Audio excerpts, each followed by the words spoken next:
Hello and welcome to Educare Northeast. So Central Government ইতিমধ্যে unified pension scheme মুকলি কৰিছে আৰু এই ইউনিফাইড পেনশন স্কিমনো কি আৰু ইয়াৰ অধীনত কৰ্মচাৰীসকলে কেনেকুৱা ধৰণৰ সুবিধা লাভ কৰিব সেই বিষয়ে আমি ইয়াত আলোচনা কৰিম। খুব সহজ ভাষাত আপোনালোকে বুজি পাব ইউনিফাইড পেনশন স্কিম। সো প্ৰথমতে ইউনিফাইড পেনশন স্কিম মানে কি হেয়া এবাৰ চাই লৈছো যে UPS বা unified pension scheme is a new pension policy for government employees that guarantees an assured pension based on the employee's average basic pay, a family pension to support the employee's dependents in case of death, a minimum pension to ensure no retired employee receives less than rupees 10,000 per month. So কেতিয়াৰ পৰা আৰম্ভ হ'ব এই unified যেটো pension scheme ইয়া আৰম্ভ হ'ব 1 এপ্ৰিল 2025 চনৰ পৰা ইফেক্ট হ'ব। ঠিক আছে, গতিকে কে বেনিফিট কি হ'ব আৰু ইয়াৰ পাৰপজ বা কে ফেক্টৰখিনি আমি খুব ধুনীয়াকৈ ইয়াত আলোচনা কৰিম। সো ইয়াত মূল 5টা পিলাৰ আছে। 5টা পিলাৰ কি আছে? There are 5 pillars. Number one হল assured amount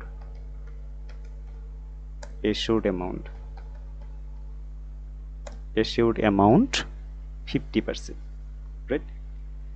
50%. Next, number 2, assured family pension.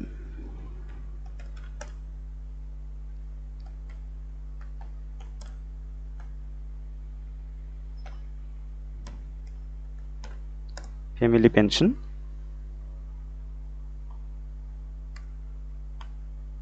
assured family pension 60%,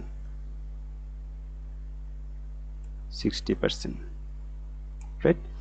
তাৰ মানে assured amount যদি কৰ্মচাৰীজনে সেন্ট্ৰেল বা ষ্টেট গভৰ্নমেন্টৰ কৰ্মচাৰীজনে বা এনি এমপ্লয়ী ইন NPS যিসকলে NPS একাউণ্টটো UPS লৈকে ট্ৰান্সফাৰ কৰিব, তেওঁলোকৰ কাৰণে কি হ'ব, যেটো ফুল পেনশন এমাউণ্ট বা যেটো এচিউৰ্ড এমাউণ্ট 50% হেয়া পাব যদিহে তেওঁ 25 বছৰ সাৰ্ভিস দিয়ে।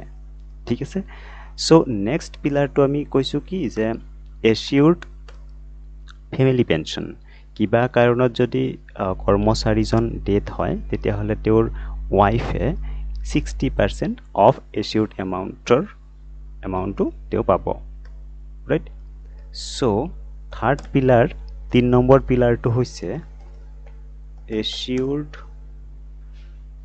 Minimum pension.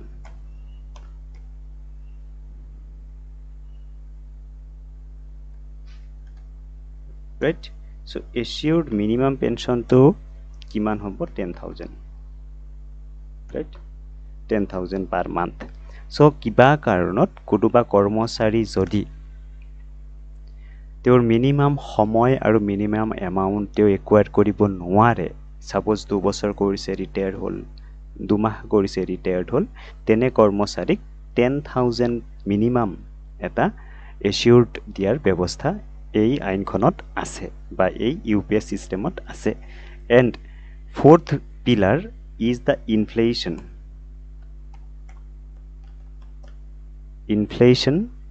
ৰিল্যাক্সেশন। সো আমাৰ যেটো ইনফ্লেশন এভৰি ইয়াৰ আমাৰ যেটো ইনফ্লেশন হয় কিমান হয়? অলমোস্ট 6% বা এটো ভেৰাই কৰে টাইম টু টাইম। সো ইনফ্লেশনৰ যেটো ৰেট সেই ৰেটটো আমাৰ ওপৰৰ যে তিনিটা অপশন আছে, assured amount, assured family pension, assured minimum pension, এই তিনিওটাৰ ওপৰত যেটো ইনফ্লেশন ৰেট, এই ইনফ্লেশন ৰেটটো গভৰ্নমেন্টে প্ৰভাইড কৰিব, ৰাইট? সো ইয়াক কোৱা হৈছে আগতে আমাৰ ডিএ আছিলে, যাক ডিয়াৰনেছ এলাউন্স বোলা হৈছিলে, বাট এতিয়া ইয়াক কোৱা হ'ব DR dearness relief, right? So next 5 pillar and the last pillar, lump sum amount. Lump sum payment. Lump sum payment at superannuation.